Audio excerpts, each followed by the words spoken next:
जय हिंद। नमस्कार दोस्तों, आज हम लोग पॉकेट जीके का टॉप 30 क्वेश्चन देखने वाले हैं जो आपके एग्जाम में पूछे जाने की सबसे ज्यादा संभावना है। वही सब क्वेश्चन लाए हुए हैं, तो चैनल पर नए हो तो चैनल को सब्सक्राइब जरूर कर लीजिएगा। तो चलते हैं क्वेश्चन के। फर्स्ट नंबर क्वेश्चन है, निम्नलिखित में कौन इलाहाबाद में 1857 के विद्रोह का नेता था? कौन जो है इलाहाबाद में 1857 के विद्रोह के नेता थे? तो याद रखिएगा मौलवी लियाकत अली थे। तो इसका ऑप्शन नंबर डी करेक्ट है, मौलवी लियाकत अली थे। तो याद रखिएगा। नेक्स्ट नंबर क्वेश्चन 2 है कि मधुमक्खी की आंखों की संख्या कितनी होती है? मधुमक्खी की आंखों की संख्या जो है 5 होती है। याद रखिए, ये भी क्वेश्चन जो है मोस्ट इंपोर्टेंट क्वेश्चन है। तो मधुमक्खी की आंखों की संख्या जो है वो 5 होती है। तो याद रखिएगा। नेक्स्ट नंबर क्वेश्चन है कि साबुन को जल में घोलने पर जल के पृष्ठ तनाव पर क्या प्रभाव पड़ता है? तो घट जाता है। जो है वो घट जाता है। तो इसका ऑप्शन नंबर बी करेक्ट हो जाएगा, घट जाता है। तो याद रखिएगा। नेक्स्ट नंबर क्वेश्चन है, किस तत्व को रसायन विज्ञान में आवारा तत्व की संज्ञा दी गई? आवारा तत्व की संज्ञा जो है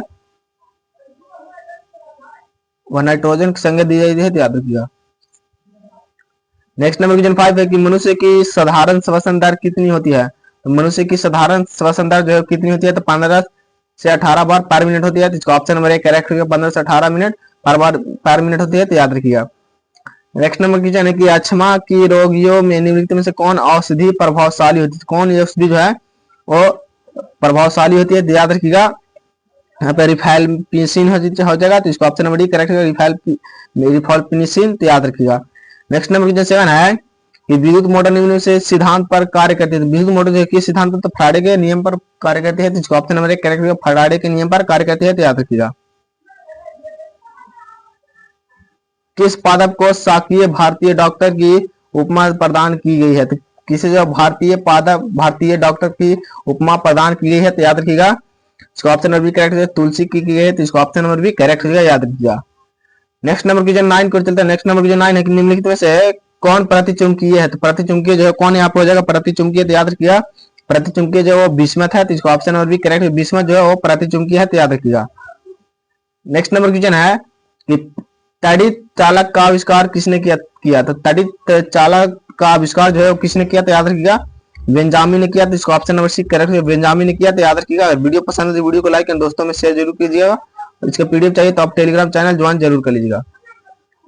चुंबकीय अनुवाद पर आधारित है। चुंबकीय अनुवाद पर कौन आधारित है? तो एमआरआई स्कैनिंग आधारित है। तो याद रखिएगा। नेक्स्ट नंबर क्वेश्चन है कि अंटार्कटिका महाद्वीप का सबसे ऊंचा पर्वत कौन सा है? ऊंचा पर्वत जो है कौन हो जाएगा? तो याद रखिएगा, माउंट विंसन है। तो याद रखिएगा।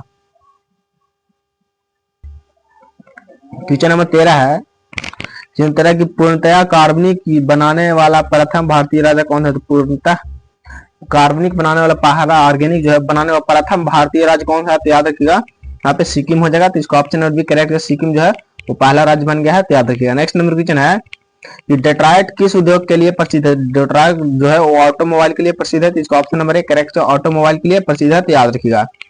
नेक्स्ट नंबर क्वेश्चन है कि कौन सा शहर इलेक्ट्रॉनिक सिटी के नाम से जाना जाता है? तो इलेक्ट्रॉनिक सिटी के नाम से जो है बेंगलुरु जाना जाता है। तो इसका ऑप्शन नंबर बी करेक्ट है, बेंगलुरु जाना जाता है। तो याद रखिएगा। नेक्स्ट नंबर क्वेश्चन है कि सुमांग जनजाति का संबंध किस देश से है? तो सुमांग जनजाति का संबंध जो है वो किस देश से है? तो याद रखिएगा, मलेशिया से है। तो इसका ऑप्शन नंबर डी करेक्ट हुआ, मलेशिया से है। तो याद रखिएगा। नेक्स्ट नंबर क्वेश्चन है कि रायपुर किस राज्य की राजधानी? तो रायपुर जो है किस राज्य की राजधानी? तो याद रखिए, छत्तीसगढ़ की राजधानी जो रायपुर होती है। तो याद रखिए, ये क्वेश्चन मोस्ट इंपोर्टेंट है। नेक्स्ट नंबर क्वेश्चन, तिलहन किस किस्म के फसल के अंतर्गत आती है? तिलहन जो है खरीफ फसल के अंतर्गत आती है। तो इसका ऑप्शन नंबर बी करेक्ट जो है, खरीफ फसल के अंतर्गत आती है। तो याद रखिएगा। नेक्स्ट नंबर क्वेश्चन है कि नामधापा नेशनल पार्क है। तो नामधापा नेशनल पार्क जो है कहाँ पे है? तो याद रखिएगा, अरुणाचल प्रदेश में। तो इसका ऑप्शन नंबर डी करेक्ट है, अरुणाचल प्रदेश में। तो याद रखिएगा। नेक्स्ट नंबर क्वेश्चन है कि जोंडा नामक स्थानीय पवन किस देश में चलती है? जोंडा नामक स्थानीय पवन जो है वो अर्जेंटीना देश में चलती है। तो इसका ऑप्शन नंबर 1 करेक्ट हो जाएगा। याद रखिए, ये क्वेश्चन जो है मोस्ट इंपोर्टेंट क्वेश्चन है, याद जरूर कर लीजिएगा। नेक्स्ट नंबर क्वेश्चन है कि असम में मानक सेक्चुरी प्रसिद्ध है। तो सेक्चुरी जो है कहाँ पे प्रसिद्ध, किस लिए प्रसिद्ध? हाथियों के लिए प्रसिद्ध है। तो इसका ऑप्शन नंबर 1 करेक्ट होगा, हाथियों के लिए प्रसिद्ध है। तो याद रखिएगा। नेक्स्ट नंबर क्वेश्चन, भारतीय राष्ट्रीय कांग्रेस के प्रथम अध्यक्ष कौन थे? तो प्रथम अध्यक्ष जो है वो कौन थे? तो याद रखिएगा, भारतीय राष्ट्रीय कांग्रेस के प्रथम अध्यक्ष जो है वो कौन हो जाएंगे? तो याद रखिएगा, यहाँ पे कौन हो जाएंगे? 22 का जो correct option number C WC Banerjee है। तो इसका ऑप्शन नंबर सी करेक्ट हो जाएगा, याद रखिएगा। नेक्स्ट नंबर क्वेश्चन 23 है कि हुमायूं का मकबरा कहाँ है? हुमायूं का मकबरा जो है वो दिल्ली में स्थित है। तो इसका ऑप्शन नंबर 1 करेक्ट है, दिल्ली में जो है हुमायूं का मकबरा स्थित है। तो याद रखिएगा। नेक्स्ट नंबर क्वेश्चन है कि भारत में सर्वप्रथम सांकेतिक मुद्रा का प्रचलन किया था। सांकेतिक मुद्रा का प्रचलन जो है वो किसने किया था? तो याद रखिएगा ये जो है मोहम्मद तुगलक ने किया था। तो इसका ऑप्शन नंबर डी करेक्ट है, मोहम्मद तुगलक ने किया था, तो याद रखिएगा। नेक्स्ट नंबर क्वेश्चन 25 है कि युद्ध का युद्ध किस वर्ष लड़ा गया था? युद्ध का युद्ध जो है किस वर्ष लड़ा गया था? तो याद रखिए युद्ध का युद्ध जो है वो 1210 में लड़ा गया था। तो इसका ऑप्शन नंबर एक करेक्ट होगा, 1210 में लड़ा गया था, तो याद रखिएगा।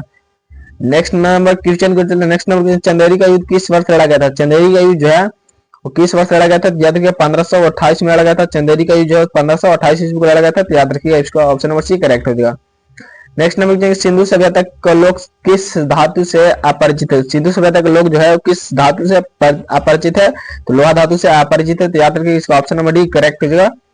नेक्स्ट नंबर क्वेश्चन 28 है कि तुर्की सुल्तान का मकबरा किस शासक ने बनाया था? तुर्की सुल्तान का मकबरा जो है किस शासक ने बनाया था? तो याद रखिएगा अकबर ने बनाया था, तो इसका ऑप्शन नंबर डी करेक्ट हो जाएगा, अकबर ने बनाया था, तो याद रखिएगा।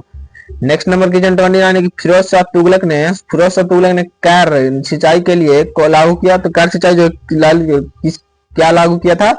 याद रखिएगा यहाँ पे हक ए सर्व लागू किया था, जिसको ऑप्शन नंबर सी करेक्ट है, कर हक एक सर्व।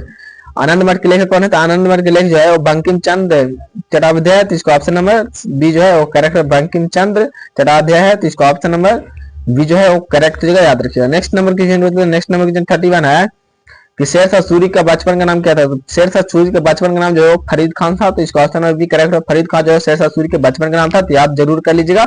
जय हिंद दोस्तों, आज हम टॉप 31 क्वेश्चन देखे जो आपको एग्जाम में पूछे जाने की सबसे ज्यादा संभावना थी, तो वैसे क्वेश्चन लगे थे। तो अगर वीडियो पसंद है वीडियो को लाइक एंड दोस्तों में शेयर जरूर कीजिएगा। तो मिलते हैं अगले क्लास में, तब तक के लिए जय हिंद जय भारत।